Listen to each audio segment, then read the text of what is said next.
संतोष देशमुखांचा जो प्रकार हत्येचा झालेला आहे त्या संदर्भामध्ये अनेक वेळा मुख्यमंत्री महोदय आणि दोन्ही उपमुख्यमंत्र्यांनी सांगितलेलं आहे की आयजींच्या नेतृत्वाखाली SIT नेमलेली आहे, ज्युडिशरी इन्क्वायरी सुरू आहे, काही लोकांना अटक झालेली आहे आणि आमची शिवसेना म्हणून देखील भूमिका हीच आहे की कुठच्याही परिस्थितीमध्ये मारेकऱ्यांना कठोर शिक्षा झाली पाहिजे आणि याच भूमिकेतनं शिवसेना म्हणून मी देखील संतोष देशमुखांच्या बंधुराजांची भेट घेतली होती, त्यांच्या कुटुंबाची देखील भेट घेतली होती आणि शिवसेना म्हणून आम्ही सगळे त्यांच्यासोबत आहोत.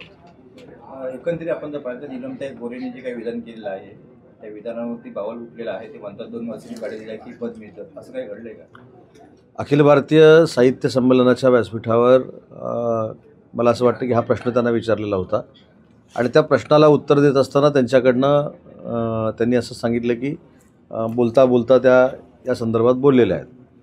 आता ते जे बोललेले आहेत जर त्यांना तसा प्रश्न विचारलाच नसता त्या व्यासपीठावर तर प्रश्नच निर्माण झाला नसता.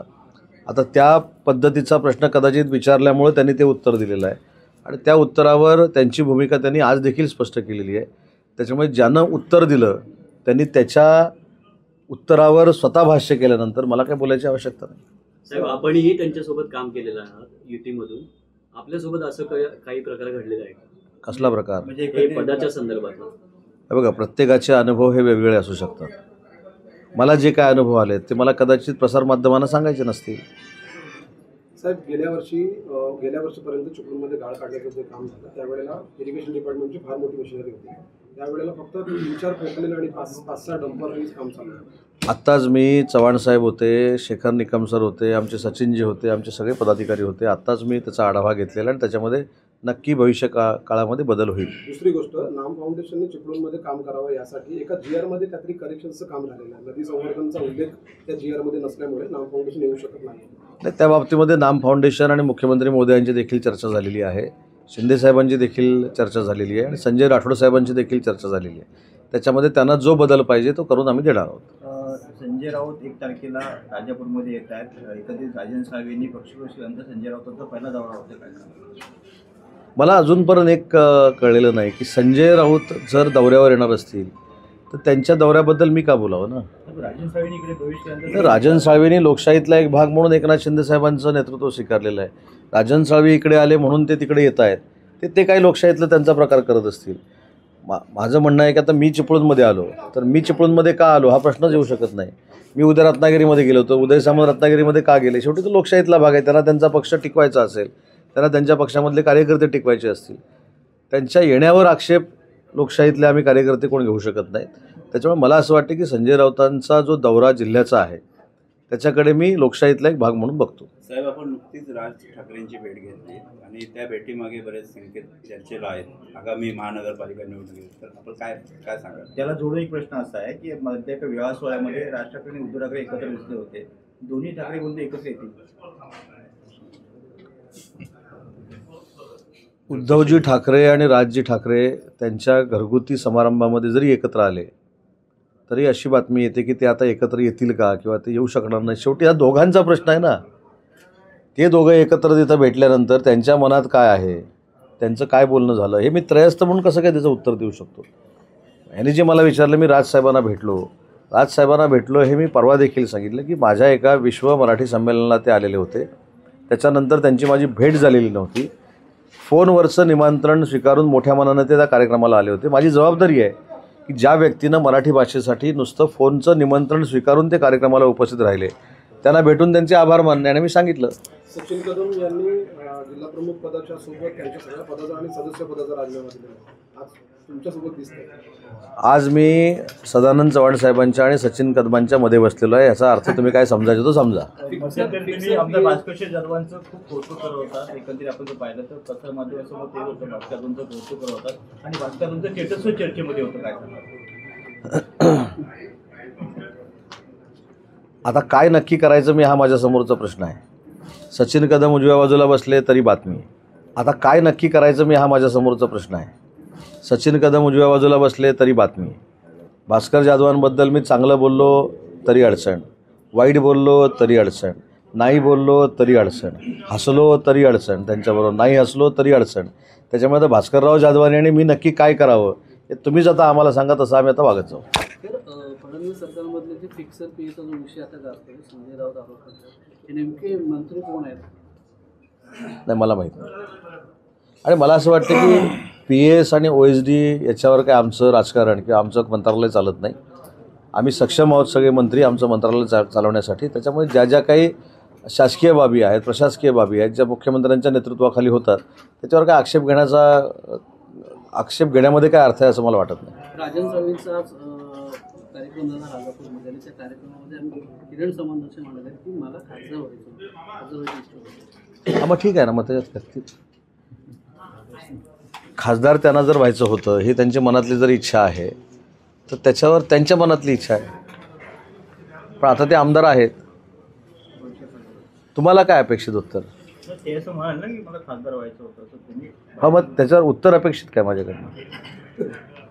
आता माझी पत्रकार परिषद नाही, मी तुमची घेतो. याच्यावर तुमचं माझ्याकडनं काय अपेक्षित? MMRDA जर काम दिले फ्रान्सच्या कंपनीला, त्याच्यावर देखील मी सकाळी सांगितलं की MMRDAच्या बाबतीमध्ये ज्या काही बातम्या येतात किंवा ह्या सगळ्या काही गोष्टी होतात, त्या मला असं वाटतं की जशी मी राजसाहेबांची भेट घेतल्यानंतर महानगरपालिकेसाठी घेतली अशी जी बातमी आली, त्या तशाच संदर्भातल्या बातम्या आहेत. MMRDAमध्ये जर काय झालेलं असेल किंवा जर कोणी तक्रार केलेली असेल ती चौकशी होईल ना.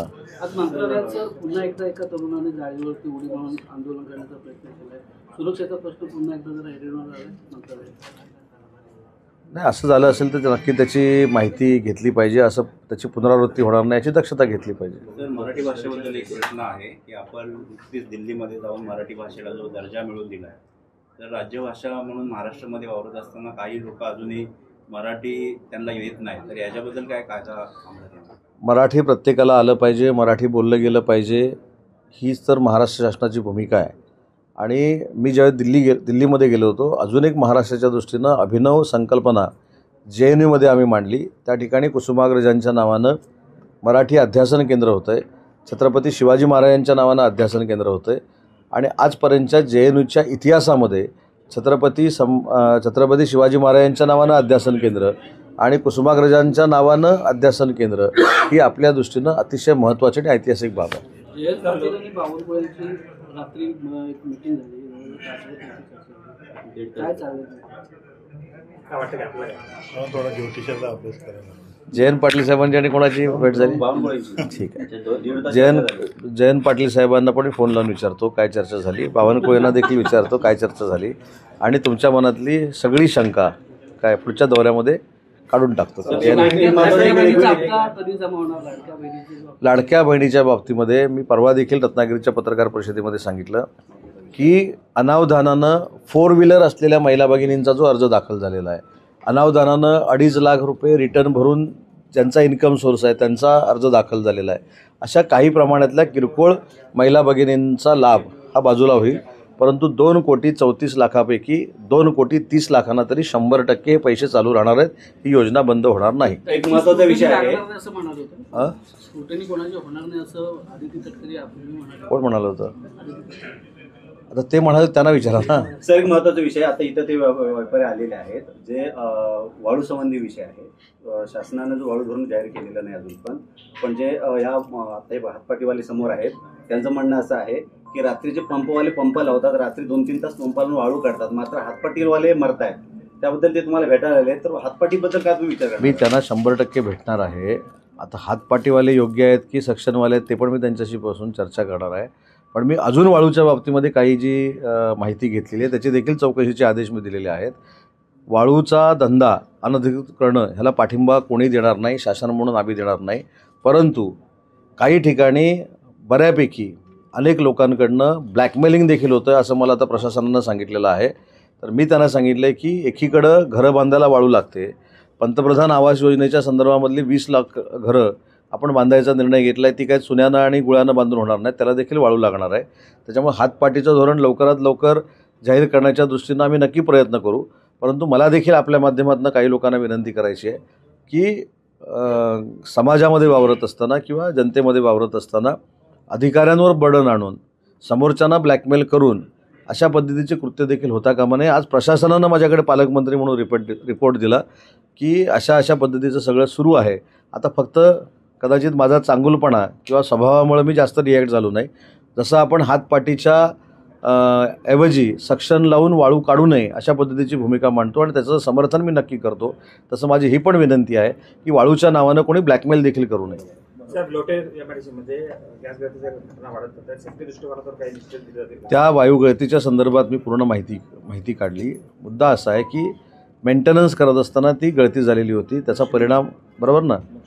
हां, तर त्याच्यामुळे मला असं वाटतं की आपण प्रिकॉशन घेतल्या पाहिजेत, पण प्रिकॉशन घेत असताना मेंटेनन्सच्या वेळी ज्या काही गोष्टी झाल्या आहेत त्याच्या पण प्रिकॉशन घेतल्या गेल्या पाहिजेत अशा मी काल स्पष्ट सूचना दिलेल्या आहेत. बावनकुळेंची रात्री एक मीटिंग झाली, काय चाललं काय वाटतं की आपल्याला मला थोडा ज्योतिषाचा अभ्यास करायला. जयंत पाटील साहेबांची आणि कोणाची भेट झाली? ठीक आहे. जयंत पाटील साहेबांना पण फोन लावून विचारतो काय चर्चा झाली, बावनकुळेंना देखील विचारतो काय चर्चा झाली आणि तुमच्या मनातली सगळी शंका काय पुढच्या दौऱ्यामध्ये काढून टाकतो.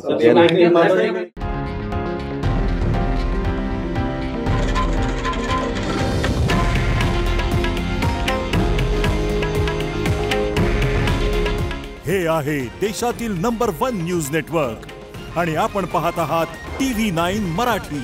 काळजी तुमची, हित महाराष्ट्राचं.